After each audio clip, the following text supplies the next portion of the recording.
Hello everyone, আসসালামু আলাইকুম। আশা করি সবাই ভালো আছেন। আল্লাহর রহমতে আমিও ভালো আছি। এখন অলরেডি বাজে রাত 11টা 41 মিনিট।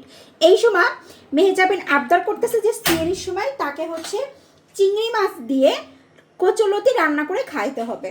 এই রাত্রেবেলা বলেন কার জানে সহ্য হয়?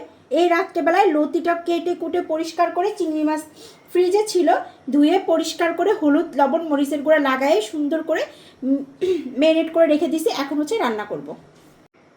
কড়াইতে তেল দেওয়ার পরপরই তেলটা গরম হয়ে গেছে। কিছুক্ষণের মধ্যে এখন চিংড়ি মাছগুলো একটু হালকা করে ভেজে নেব। চিংড়ি মাছগুলো খুব ভালো করে ভাজা কমপ্লিট হয়ে গেছে, এখন উঠায় রাখবো। এখন দিয়ে দেবো বাটা মশলা। এখানে আছে কাঁচামরিচ, পেঁয়াজ, জিরে, রসুন, সরষা, সব কিছু মিক্সড করে মশলাটা একটু বেশি পরিমাণে দিয়ে দিলাম। কারণ হচ্ছে কচুলতিতে যত পরিমাণের মশলা টশলা হবে, একদম কচুলতির গায়ে মাখা মাখা থাকবে, তত বেশি মজা লাগবে। এখন দিয়ে দেবো হচ্ছে লবণ, তারপরে দিয়ে দেবো হচ্ছে হলুদের গুঁড়া। আর আমি কিন্তু অনেক বেশি স্পাইসি করবো, এই জন্য হচ্ছে মরিচটা খুব বেশি করে দেওয়া হচ্ছে। মরিচগুলো একটু লাল লাল ছিল, তো এই জন্য অত বোঝা যাচ্ছে না। এখন দিয়ে দেবো হচ্ছে কচুলতিগুলো। আমার মশলা কিন্তু কষানো কমপ্লিট হয়ে গেছে। আর এই মোটা কচুলতি থেকে কিন্তু চিকেনটা খেতে বেশি মজা লাগে, তারপরেও এটা অনেক বেশি মজা হয়। ভালো করে কষাই নিব, তারপরে হচ্ছে চিংড়ি মাছটা আবার দিব। আমি অনেক সময় কি করি, যখন এই লতিটা রান্না করি না, চিংড়ি মাছ একদম গুঁড়া গুঁড়া চিংড়ি যেগুলো আছে ওগুলো ধুয়ে পরিষ্কার করে ব্লিন্ডার করে দিই একবারে মশলার সাথে। সো আজকেও কিন্তু দিছি এই যে, বাট বলতে আপনাদেরকে মশলা কষানোর সময় বলতে পারি না, এই যে একদম মিহিন হয়ে গেছে, বোঝা যাচ্ছে না অত ভালো। বাট যখন একদম রান্না কমপ্লিট হয়ে যাবে, ভাতের সাথে খাবো, তখন চিংড়ি মাছের মানে ফ্লেভারটা অনেক বেশি পাওয়া যাবে। কচুলতির ভিতরে সামান্য পরিমাণেরও কিন্তু পানি দিইনি। লতি থেকে যে পানিটা বের হচ্ছে ওটা দিয়ে খুব ভালো করে আমি লতিটা ভালো করে কষায় নিচ্ছি। এই পর্যায়ে আমি আবার কিছু কাঁচামরিচ চিড়েও দিলাম। যদিও লতিতে যত পরিমাণে ঝাল হবে তত বেশি মজা হবে। বাজারে আজকে নাকি আম্মু বোম্বাই মরিচ খুঁজছিল, বাট পাই নাই। এই জন্য আম্মু হচ্ছে লতিটা রেখে দিয়েছিল, আগামীকাল রান্না করবে। কিন্তু মেহেজাবিন বুড়ির আবদার, এই রাত্রেবেলায় তাকে লতি রান্না করে দিতে হবে, দেন সে সিয়ারিতে খাবে। কারণ তার নাকি স্পাইসি কিছু খেতে ইচ্ছা করতেছে সিয়ারির টাইমে, স্পেশালি লতির তরকারি চিংড়ি মাছ দিয়ে।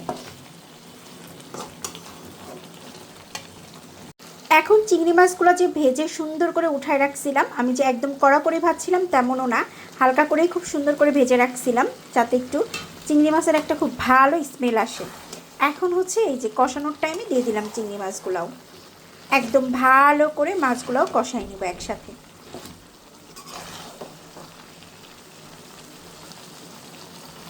কচুলতিটা খুব ভালো করে কষানো কমপ্লিট হয়ে গেছে এবং হাফ কুকও হয়ে গেছে অলরেডি।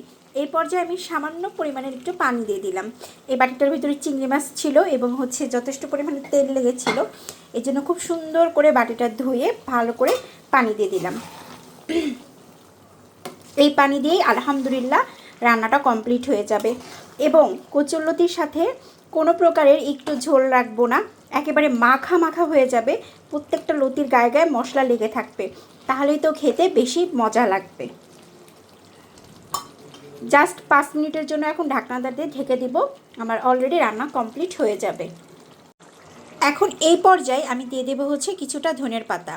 যেহেতু কচুলতি হয়ে আসছে প্রায়, এবং আমি একবারে মাখা মাখা করে ফেলবো, একদমই কোনো প্রকারের ঝোল রাখবো না, যেটাকে বলে একদম চচ্চড়ি টাইপের, একদম গায়ে গায়ে লেগে যাবে। তো এই পর্যায়ে যদি ধনের পাতাটা দিই, সো সব কিছুর সাথে ভালোভাবে মিক্সড হয়ে যাবে, এই জন্য দিয়ে দিলাম।